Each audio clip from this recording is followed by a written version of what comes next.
Teleprompter లేకుండా ఒక్క మాట కూడా మాట్లాడలేరని ప్రధానమంత్రి నరేంద్ర మోదీ గారిపై ఎన్నో విమర్శలు వచ్చాయి. కానీ అసలు నిజమేంటి?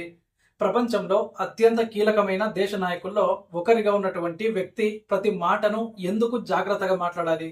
ఒకవేళ టెలిప్రాంప్టర్ వాడితే అది మోడీ గారి బలహీనత లేక బాధ్యత?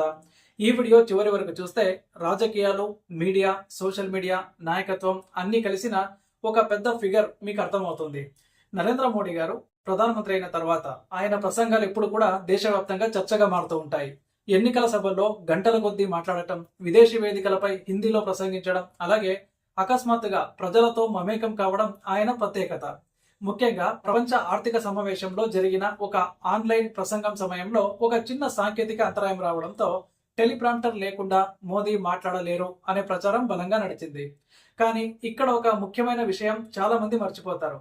ఏంటి అంటే, ప్రపంచంలోని దాదాపు అన్ని ప్రధాన దేశాధినేతలు టెలిప్రాంప్టర్ వాడతారు. అమెరికా అధ్యక్షులు, బ్రిటన్ ప్రధాని, ఐక్యరాజ్య సమితి వేదికపై మాట్లాడే నాయకులు అందరూ కూడా దీన్ని ఉపయోగిస్తారు. కారణం ఒకటే, దేశాధినేత చెప్పే ఒక్క మాట కూడా మార్కెట్ల పైన, అలాగే విదేశాంగ సంబంధాలపైన అండ్ భద్రతా వ్యవస్థ పైన ప్రభావం చూపే అవకాశం అయితే ఉంటుంది. అందుకే ముందుగా సిద్ధం చేసుకున్న పాఠ్యాన్ని ఖచ్చితంగా చదవడం అనేది ఒక పరిపాలన జాగ్రత్తగా భావిస్తారు. అయితే మోడీ గారు పూర్తిగా టెలిప్రాంప్టర్ పైనే ఆధారపడతారా అనే ప్రశ్న వస్తుంది. దీనికి కొన్ని ఉదాహరణలే సమాధానం చెప్తాయి. గుజరాత్ ముఖ్యమంత్రిగా ఉన్న రోజుల నుంచి ఆయన ఎన్నికల సభల్లో గంటకు పైగా ఎటువంటి కాగితం లేకుండా మాట్లాడిన సందర్భాలు కూడా ఉన్నాయి.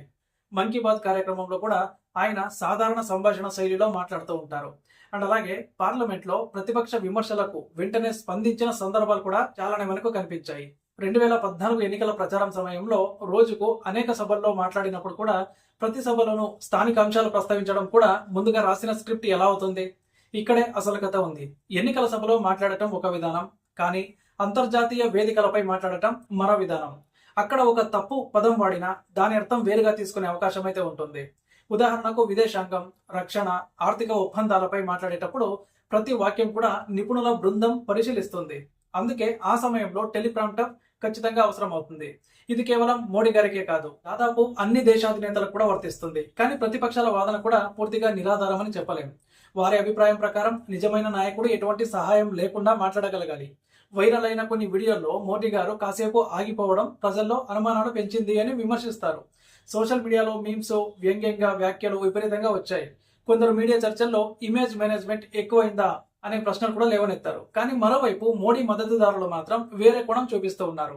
లక్షల మంది ముందు గంటల కొద్దీ మాట్లాడగల నాయకుడు టెలిప్రాంప్టర్ లేక మాట్లాడలేడని చెప్పడం రాజకీయ ప్రచారం అని వాళ్ళు అంటూ ఉన్నారు. అంతేకాదు, దేశ ప్రధానమంత్రి మాట్లాడే ప్రతి మాట అధికారిక రికార్డుగా మారుతుందని, అందుకే జాగ్రత్త అవసరమని వాళ్ళు చెప్తూ ఉంటారు. బట్ ప్రజాభిప్రాయం మాత్రం రెండు భాగాలుగా కనిపిస్తుంది. ఏంటంటే, కొందరికి టెలిప్రాంప్టర్ వాడటం సహజంగా అనిపిస్తుంది, అలాగే మరికొందరికి అది సహజతత్వం తగ్గించినట్లుగా కనిపిస్తుంది. కానీ నిజానికి ఆధునిక రాజకీయాల్లో ఇమేజ్, కమ్యూనికేషన్, టెక్నాలజీ అన్ని కూడా కలిసిపోయాయి. ఇప్పుడు పెద్ద నాయకుల ప్రసంగాలు కేవలం సభ కోసం కాదు, TV, YouTube, social media clips కోసం కూడా రూపుదిద్దుకుంటూ ఉన్నాయి.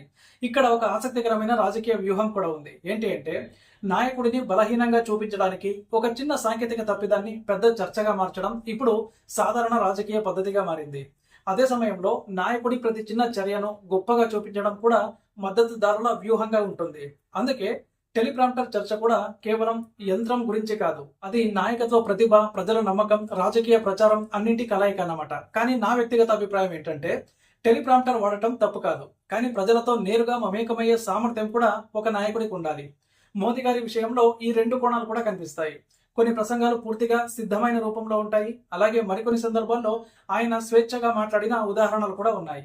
అందుకే ఒకే వీడియో చూసి పూర్తి నిర్ణయం తీసుకోవడం సరైంది కాదు. అండ్ ముందు రోజుల్లో రాజకీయ నాయకుల ప్రసంగాలపై సోషల్ మీడియాలో ప్రభావం ఇంకా పెరగొచ్చు. కొన్ని సెకండ్ల వీడియోతోనే ప్రజాభిప్రాయం మారే కాలం ఇది. అందుకే ప్రేక్షకులు కూడా పూర్తి స్థాయి సమాచారం తెలుసుకుని నిర్ణయం తీసుకోవాలి.